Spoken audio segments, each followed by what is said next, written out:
One of the most well-known historic sites in Vietnamese is the Temple of Literature, or Văn Miếu Quốc Tử Giám in Vietnamese. It is located in the center of Hanoi, the capital city of Vietnam. This site was originally built in 1070 during the reign of Emperor Li Taitung, and is dedicated to Confucius. Later, it became the Vietnamese first national university, where many scholars and Mandarin were trained. The Temple of Literature has many outstanding features.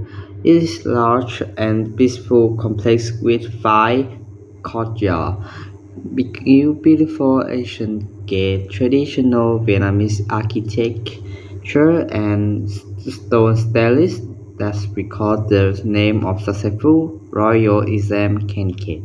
The well of heavenly clarity and the turtle setter are especially famous, and students often visit and touch the turtle for good luck before the important exam.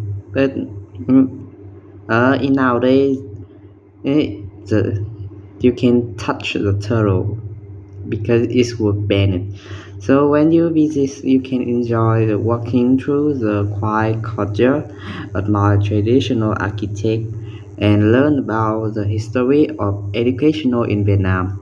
It's also popular place for students to take graduation photo and for tourists to experience Vietnamese culture and history. And the Temple of Literature is interesting to visit because it represents Vietnam's strong respect to education, knowledge, and moral value. Despite being located in busy city, it offers a calm and spiritual atmosphere, and is also a symbol of Vietnam's long and rich history of learning. And although the Temple of Literature is a meaningful and beautiful destination for anyone visiting in Hanoi. And that's all. Thank you for listening.